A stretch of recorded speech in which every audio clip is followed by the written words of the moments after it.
There are moments in the life of every believer when the heavens seem silent, when prayers feel like they rise no higher than the ceiling, when the presence of God, once so vivid and near, becomes an echo that fades into the distance. In these dark hours, the soul wrestles with a haunting question. Has God abandoned me? Has He turned His face away? But what if this very experience, this spiritual wilderness, was never meant to signal God's absence, but rather to prepare His people for something far greater? What if the feeling of distance was actually the precursor to the most intimate promise ever given to humanity? The answer lies not in human emotion, but in the unchanging Word of God. And what Scripture reveals about this promise will transform how every believer understands both their present struggles and their eternal destiny. Throughout Scripture, from Genesis to Revelation, one promise echoes with unshakable certainty. God will never leave His people nor forsake them. This is not merely a comforting sentiment. It is a covenant declaration that spans the entire biblical narrative and finds its ultimate fulfillment in the end times. In Deuteronomy chapter 8, verses 2 through 3, the Lord reveals something profound about the purpose of spiritual wilderness. Moses tells the people that God led them through the desert for 40 years to humble them and test them, to know what was in their hearts. But notice carefully what follows. He did this to teach them that man does not live by bread alone, but by every word that comes from the mouth of the Lord. The wilderness was never about abandonment. It was about dependence.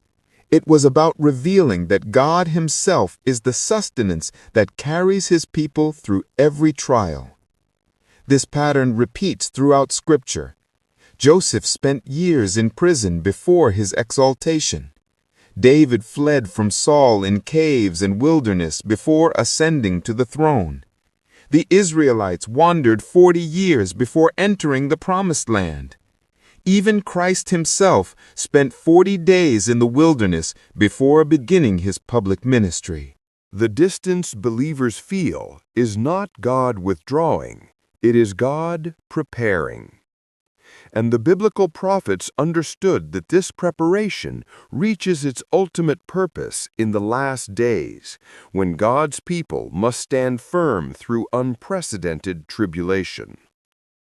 The prophet Isaiah, speaking by the Holy Spirit, addressed this very struggle in chapter 54, verse 10. Though the mountains be shaken and the hills be removed, yet my unfailing love for you will not be shaken, nor my covenant of peace be removed, says the Lord who has compassion on you.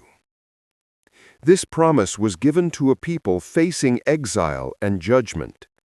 They would experience the ultimate separation, physical removal from the land God had given them, the destruction of the temple where God's presence dwelt, and decades of apparent silence. Yet even in this, God declared His covenant unbreakable. The New Testament expands this promise into the age of the church. In Matthew chapter 28, verse 20, Christ gives His final commission with these words, "And surely I am with you always, to the very end of the age." This is not a vague encouragement. It is a prophetic declaration that spans from the first century to the return of Christ. But here is where the promise becomes even more powerful for those living in the last days. The book of Revelation reveals that the final generation of believers will face a time of testing unlike any other. Revelation chapter 3, verses 10 through 11, contains Christ's words to the church of Philadelphia. "Since you have kept my command to endure patiently, I will also keep you from the hour of trial that is going to come on the whole world to test the inhabitants of the earth. I am coming soon. Hold on to what you have, so that no one will take your crown." Notice the structure of this promise. Testing comes, trials intensify, but protection is assured for those who persevere. The feeling of distance during tribulation is not evidence of God's absence, but the context in which His faithfulness shines most brilliantly. Scripture presents a profound paradox. God sometimes conceals His presence precisely because He is working on behalf of His people. Isaiah chapter 45, verse 15 declares, "Truly you are a God who has been hiding Himself, the God and Savior of Israel." This hiddenness is not indifference. It is strategic. It is purposeful. Throughout biblical history, the moments when God seemed most hidden were often the moments when He was orchestrating the greatest deliverance. Consider the book of Esther. God's name is not mentioned once in the entire book, yet every chapter reveals His sovereign hand protecting His people from complete annihilation. The absence of His name magnifies the presence of His providence. This pattern holds prophetic significance for the end times. In Luke chapter 18, verse 8, Christ poses a haunting question. However, when the Son of Man comes, will He find faith on the earth?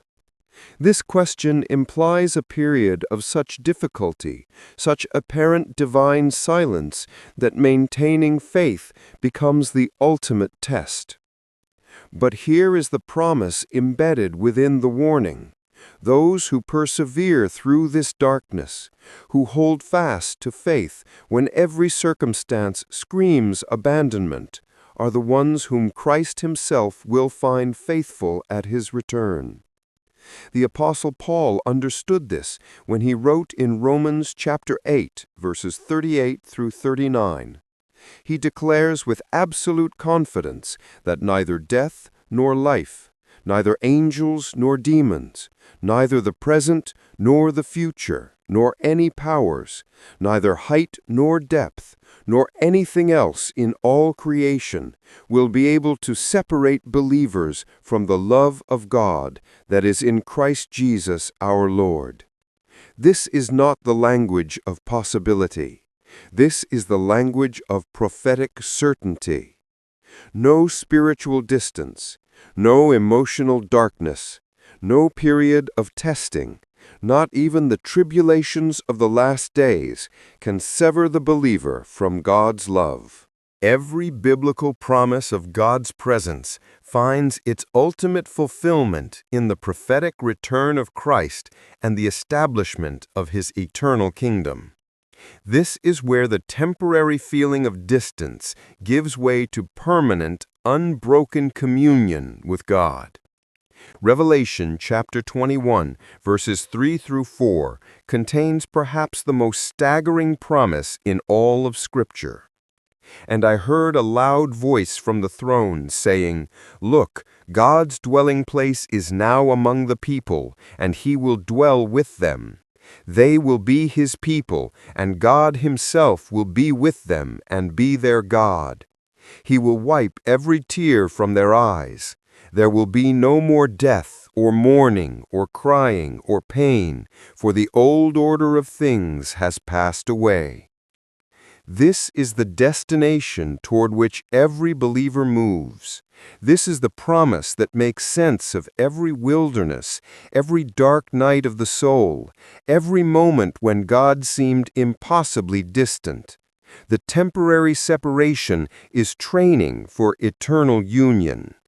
1 Thessalonians chapter 4, verses 16 through 17 provides the prophetic timeline. For the Lord himself will come down from heaven with a loud command, with the voice of the archangel, and with the trumpet call of God, and the dead in Christ will rise first. After that, we who are still alive and are left will be caught up together with them in the clouds to meet the Lord in the air, and so we will be with the Lord forever. The phrase, "with the Lord forever," erases every moment of spiritual distance. It renders every trial temporary and every darkness fleeting. The feeling of distance is measured in years or decades. The reality of presence is measured in eternity. This is why Hebrews chapter 10, verses 35 through 36 urges believers, "So do not throw away your confidence, it will be richly rewarded." You need to persevere so that when you have done the will of God, you will receive what He has promised. How then should believers respond when they feel distant from God? Scripture provides clear direction. First, remember that feelings are not facts. 2 Corinthians chapter 5, verse 7 declares that believers walk by faith, not by sight. Spiritual perception is not governed by emotional states, but by the revealed Word of God. When emotions scream abandonment, Scripture declares faithfulness. Second, engage the Word with renewed intensity. Jesus rebuked Satan in the wilderness by declaring that man lives by every word that comes from the mouth of God. The wilderness is the place where believers must feed most intentionally on Scripture, for it is the only reliable sustenance when every other support fails. Third, understand that spiritual warfare intensifies when breakthrough is near. Ephesians chapter 6, verse 12 reminds believers that they do not wrestle against flesh and blood, but against spiritual forces of evil. The enemy's greatest weapon is to convince believers that God has withdrawn, when in fact, God is positioning them for victory. Fourth, fix hope on the prophetic promises of Christ's return. 1 John chapter 3, verse 2 declares that when Christ appears, believers shall be like him, for they shall see him as he is. Everyone who has this hope purifies himself, even as he is pure. The promise of his return is meant to be the anchor that holds firm when present circumstances create doubt.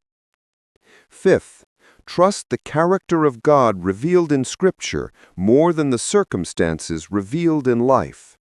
Malachi chapter 3, verse 6 declares, "I, the Lord, do not change. Therefore you, descendants of Jacob, are not destroyed." God's consistency is the foundation of every promise. He cannot deny himself, and his word cannot fail. When believers feel distant from God, they are not experiencing the failure of His promises, but the testing of their faith. They are not abandoned, but prepared. They are not forgotten, but refined. The same God who led Israel through the wilderness is leading His people today. The same Christ who promised never to leave nor forsake His disciples is present with His church now. The same Holy Spirit who empowered the early believers to stand firm through persecution indwells every believer in this present age. And when the final trumpet sounds, when Christ returns in glory, when every believer stands before the throne of God, the distance will be swallowed up in presence, the tears will be replaced with joy, and the wilderness will give way to the eternal promised land. This is the promise believers must remember when they feel distant from God. This is the hope that sustains through every trial. This is the truth that will carry God's people through the last days and into eternity itself. The question is not whether God is present. The question is whether believers will trust His promise until His presence is revealed in full.